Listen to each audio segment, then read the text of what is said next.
So for today's lesson, we're going to continue factoring, and we're going to factor trinomials today. Now, trinomial is a word that you've heard before. We talked about it before we left on break. Anytime you hear that prefix tri, you should think 3. So this is a polynomial that has 3 different terms, and we're going to learn how to factor it today. And we're going to learn specifically how to factor trinomials when a is 1, and I'll talk about what that means. So when a trinomial looks like this, x squared plus bx plus c, meaning 1 is your leading coefficient, meaning there's nothing in front of this x squared. It's kind of by itself. What we're going to do to factor it is we're going to look for two numbers that multiply to your c term, which is your number that's on the end here by itself, and at the same time add up to your b term. And your b number is the number that's right in front of this x here in the middle. So we're looking for two numbers that fit both of those qualifications. Now, this is something that takes a little bit to get used to. It's not something that you may be good at right away, and it takes a little practice, but please stick with it. So a kind of a brief introduction. I'm going to do 5 examples today to show what this means. But a brief introduction to this is the example x squared plus 7x plus 12. Now, 12 in this case is your c term. This is what c is. And 7 is your b term. This is what your b term is. And we're looking for two numbers that are going to multiply to 12 and at the same time add up to 7. Now, what two numbers multiply to 12 and add up to 7? 3 and 4. So our factored form ends up being x plus 3, x plus 4. This is our final factored form, our final answer. Let's look at a few more examples. So our first example, example 1, is w squared plus 9w plus 18. Now, before I get started, I'm going to identify what is my b term and what is my c term. Well, my b term in this case is 9, and my c term is 18. Now, what two numbers multiply to 9 and at the same, multiply to 18 and at the same time add up to 9? Well, you might not know this off the bat, so a good strategy, if this doesn't jump out at you, is to list the factors of 18. Well, what are factors of 18? 1 and 18, 2 and 9, 3 and 6.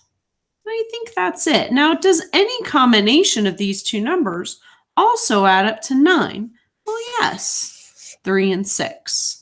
So your final answer is going to be, and since w was our variable, we're going to continue that, w plus 3 and w plus 6.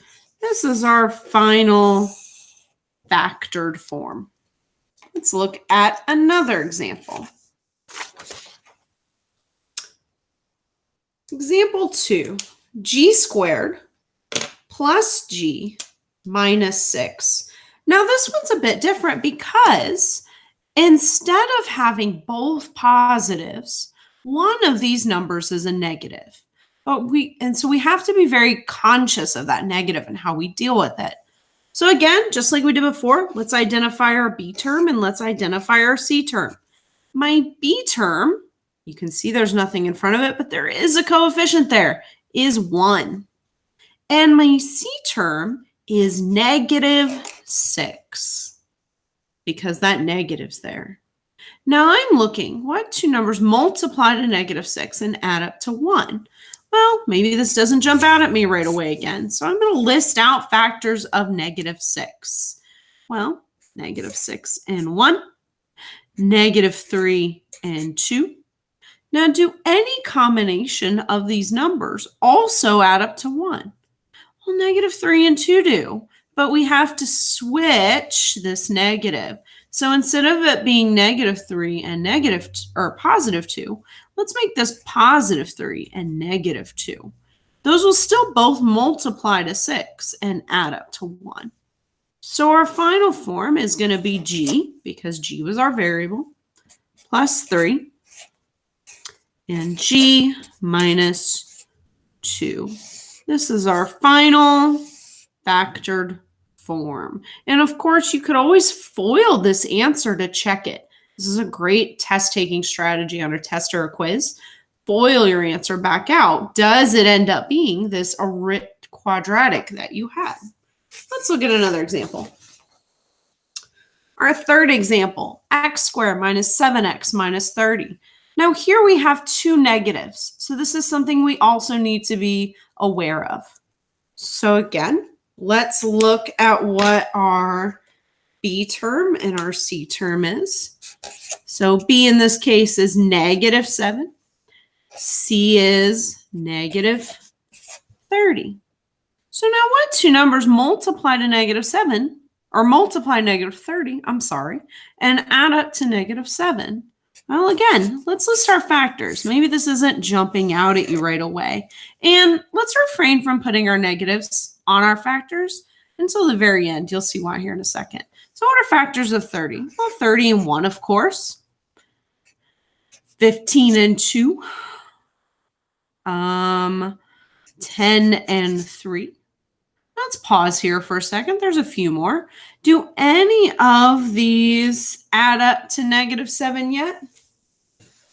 I haven't seen any yet, so let's keep going. We have 30 and, or 5 and 6, so 6 and 5. Are there any more? I don't see any yet. I think that's all the factors. Now let's look. Is there any combination of these that might add up to negative 7? Yes, there's one. 10 and 3. And that'll work if we make 10 negative. Negative 10 plus 3 adds up to negative 7. So these are going to be our factors. So x minus 10, x plus 3 is our fully factored form here. All right, 2 more examples to go. You guys are doing a great job. All right, example 4. We have y squared minus 17y plus 72. Now, 72 is a big number. This might be a little intimidating for you at first. And this is where that factor tree really comes in handy. If you aren't seeing what these are at first. So again, let's identify B. Let's identify C. B is negative 17 and C is positive 72. Now, when we have the negative in front of B and the positive in front of 72, I know that I need 2 negative numbers in order to make this work, because 2 negative numbers will multiply to 72. A negative times a negative is a positive, but they could also add up to a bigger negative number. So let's list these out and see what we come up with. So we're looking for 2 numbers that multiply to 72. Well, I'm just going to start with 72 and 1. And 36 and 2. And I'm going to start 24 and 3. 18 and 4. To make this a little bit bigger, 72 is a pretty big number. So 72 isn't going to divide by 5 because it's not a multiple of 5. So I'm going to move to 6. So 12 and 6. We're getting closer. Does not divide by 7. 70 is the closest multiple, 7. But it does divide by 9 and 8. And I think that's as far as we can go. Now, do any combination of these add up to 17? Well, 9 plus 8 does. And if we make both of these negative, they'll multiply to positive 72 and add up to negative 17. So our final answer is going to be y minus 9 and y minus 8. This is our final factored form. All right, we have one more example that we're going to look at. And this one's kind of a big example. So I wanted to make sure I included this. So there's something interesting happening here in this one. And you might notice that this does not look like the original example that we started with. So this leading coefficient is greater than 1. It's 3. So in order to make this work, very sorry, this should be 3, not 2. In order to make this work, we need to take out a greatest common factor. Anytime you're factoring something, the very first thing you should look for is a greatest common factor. If you can take that out, it will make your life simpler. So I'm going to look at all 3 of these terms here, and I'm going to ask myself, what do they have in common? Well, they have a 3, and they all have an a variable. So I'm going to take a 3a out, and then I'm going to see what I have left. Well, if I take 3a out of 3a cubed, this should be a 3, I apologize. This should be a squared because 3 minus 1 is 2.